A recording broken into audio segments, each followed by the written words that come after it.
wonderful. Let's just have a moment of quiet as we remember that we come together before God. God of wonder comes from to make the bed. So that's, you've always wondered what this little bit of hand, that's what it's about, because it's very important to the hand, because the first bit of the bow says, I take you.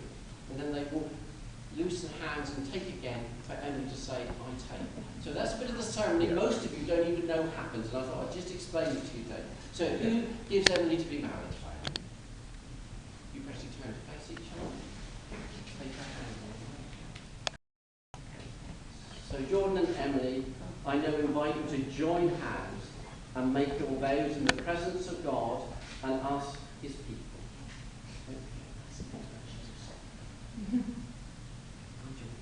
I, Jordan, take you, Emily Howard, to be my wife, to have and to hold, from this day forward, for better, for worse, for richer, for poorer, in sickness and in health, to love and to cherish, to death us do part, according to God's holy law, in the presence of God, I make this vow.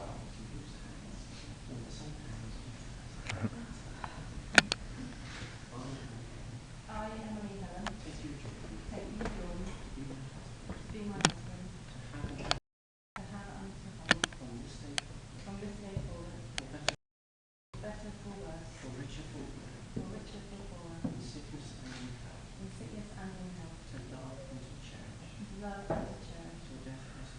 till death us do part, according to God's holy law, in the presence of God, I make this vow.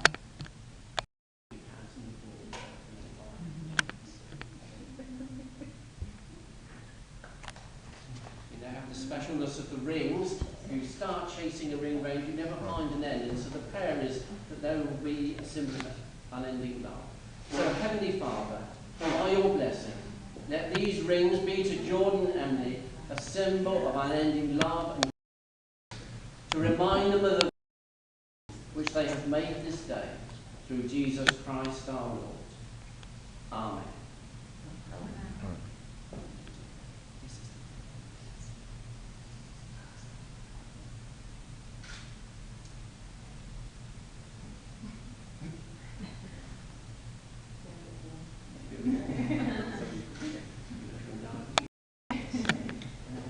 Emily, I give you this ring as a sign of our marriage. With my body, I honor you. All that I am, I give to you. And all that I have, I share with you. Within the love of God, Father, Son, and Holy Spirit.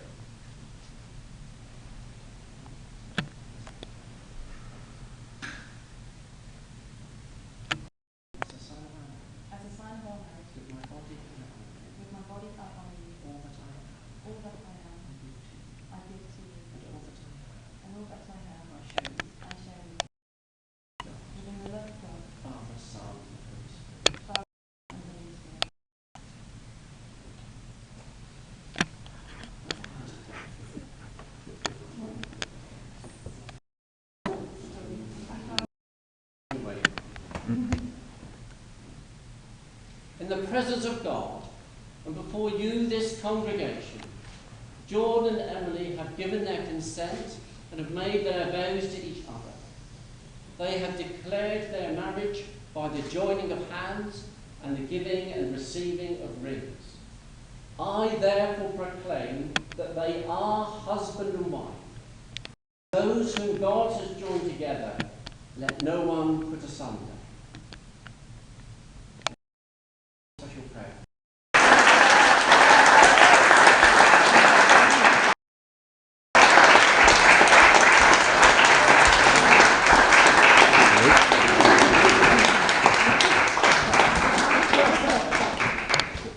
We're now going to go up to the altar to light a unity.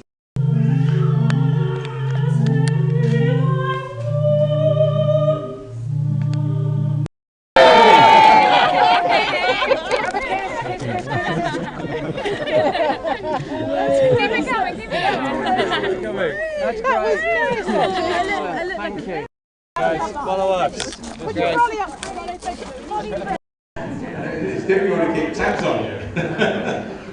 But I want to start because it's obvious this has all been a bit of a rush. And I'm the guy you've got to blame for it. And I really start by apologising to Emily and Jordan because, I mean, they've been fantastic in bringing everything forward. And she actually admitted the other day that it was perhaps the best thing they'd done. So, Emily's always been a very practical and arty party. Weird. And as you be generated by Emily and Jordan as well.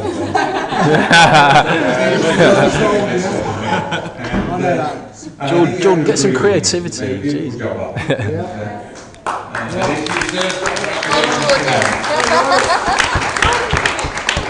Please note the little pin here, which is the Lymphoma Association.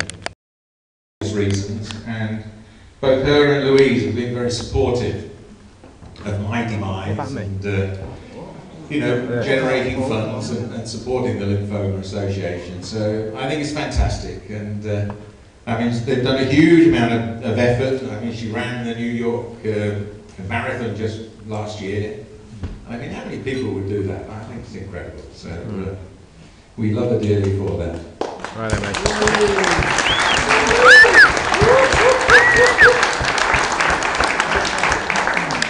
When Sue and I were talking, she's done. The time and time again was that she, whether it's because she's the third of 3 children, I don't know, but she was always there for it, and with a brother or outdo a big sister, I don't know, but it was lovely to see the way they developed and grew up together. And one of the first things I remember from her younger days at school, she must have been, 5 or 6, was she was running I think it was the first sort of sprint race she'd ever done, 60 metres. I mean, the whole school was out there, and you can imagine the side of the track was hundreds of parents all there, including myself. And she came streaking down, and way ahead of everybody. And she just glanced over and looked at me and gave me the biggest smile you can imagine. Guess what happened? Yeah, I could have wept for her, but I mean, I think she learned a big lesson that day. It was somewhere. I would remind you of it now and again. I mean, she's also been, she's done so many things, but music has always been a big love of hers. I mean, she became really well versed in the flute.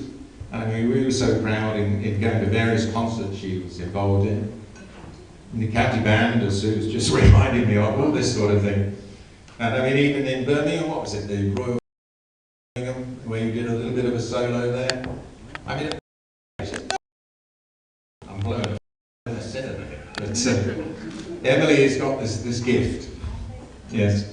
Shush. Yeah. Put a sock in it. And I mean, for me, when Titanic came, I'm showing my age a bit here, but I thought it was a fantastic film, but the thing I liked the most about it was the music. No sooner had Emily she came back and learned Titanic. Every Christmas, every birthday, when she comes to see us, we get a rendition of Titanic. Could be a lot worse, but it's bloody awful. No, it's very good. This might be a challenge. It goes back to sort of later school years. She'd done pretty well at Camp the Comprehensive in the village, but she decided it wasn't good enough, and that the boys' school in Northampton would be a better bet. I don't think it was because there are a lot more boys there, but I'll say no more on that front. But they certainly had a much better record, I think, for A-level passes and this sort of thing. And no sooner as she talked about it, then suddenly there she is being interviewed, because we hadn't realised it was only about a week before the term was due to start, and she'd left it a little bit late. But I mean, we did nothing, I have to admit. But she got herself there, she sat in front of the headmaster, had the interview, and came out and said, I've done it. And got herself in there, and got tremendous A-level results. 23 points, I seem to remember. Is that right? I don't know. Yeah. But no, we thought it was a brilliant achievement. And with that, she got herself into Loughborough. I know about you, Loughborough's a bloody good university, and I had to give my right arm to go there. You know, it's one of the best sports universities. Academically, it's and no sooner had she started and comes home for Christmas, and we said, right, are you packing up to go? I'm not going back. And Emily, being Emily, had decided she didn't like being a student. Now, I don't know how many people, or how many of you have done that, but we were absolutely dumbfounded, weren't we? And, but she said, no, I want to get a job, and, you know, want to be in the real world. So she then got herself on one of the best training courses for a company called Star. Yes. And was top of the class, was she? I don't know. No. She was top of the class. Karen, get out, get out, get out. But she did a brilliant job again, all of her own initiative and everything else. So, you know, she's done a fantastic job. And I think from that, she was only to start for what, 18 months or so, something like that. But again, wanted to get on, wanted new challenges. She joined a company called Forrester, a big American multinational. And again, and stuff like this. But Emily has to go and meet for Europe in Paris and convince them that she's the best person for the job, and succeeds in doing it. I mean, how good is that? And certainly as parents, it made us incredibly proud. And then, on top of all of this, she thought, well, I need a bit of fresh air, so I'll go to Everest Base Camp. Yeah, as you do. And it was almost just like that. She suddenly announced she was going, and again, we were horrified. But Emily, again, trained, you know, got all the physical training under her belt so she could cope with it. And I did a fantastic job, and I think it sort of helped her cope with many other aspects of life since then. I had to smile because myself and the little band of gentlemen here have been together for many, many years, all into cars and stuff like that, particularly this gentleman from Germany, Herr Theismann, and Emily loved cars as well and fell in love with an Alfa, a little 147, really pretty little job. What she hadn't realised with an Alfa was you could put as much oil in it as you did petrol. Yeah. So I had a desperate call, I think the first day you had it, and I got this red light on. What does that mean? Well, it usually means you need some oil, Emily. So she went and got, I think, a litre or something and poured that in. Next day, why is this red light still on? Well, you need some more oil. And so it went on. I think eventually you bumped somebody with it, didn't you? And, yeah. And the Mondeo as well. And the Mondeo as well. Yes. Mondeo should crash that. The thing I haven't mentioned, which brought joy to my heart, because I've always loved sport, was in amongst all of this, she was really for hockey and stuff like this. What was it, down the under 15s? I remember standing on the touchline cheering to get that goal. You managed to do it, but she didn't just play women's hockey, she chose to play mixed hockey, which is the darn sight harder and more dangerous. And managed to do pretty well in that. The New York Marathon then followed on that. So you can see she's brought a lot of joy to our lives, and we're incredibly proud of her. And today, I mean, she's stunning.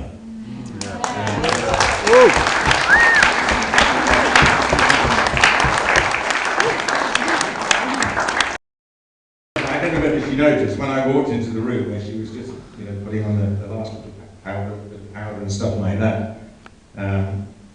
She turned around to me, and I mean, she just glowed. And I was. Fake tan.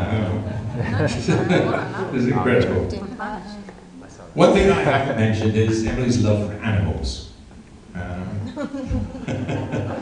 And that really goes back from day one, you know, from little birds that have fallen out of nests in the garden, all this sort of thing. killed Fudge. But many moons ago, Sat on we used to go to France quite regularly. 5 ginger rabbits. And we were all sitting out one sunny evening outside, and Emily came marching down to us. And what she found, not a frog, but a toad. And believe me, she's got both hands like this, There we go. and little hands, but a mighty big toad.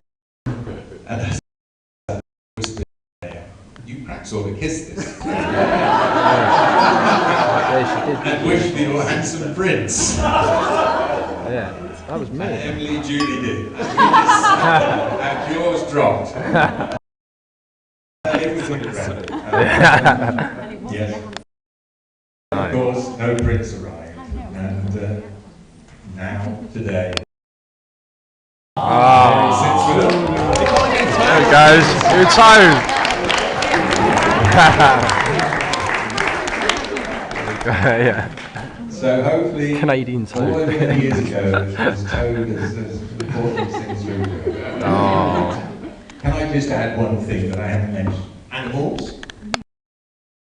I had a word with Daisy and Henry, and they'd love to go to London. So I think part of this deal is that we find a little home for them, and they'd love to be with you. Ladies and gentlemen, I've said enough. I've bored you to tears, I know, but please be upstanding and let's drink. Goodbye. Right, good. Got any in there, but...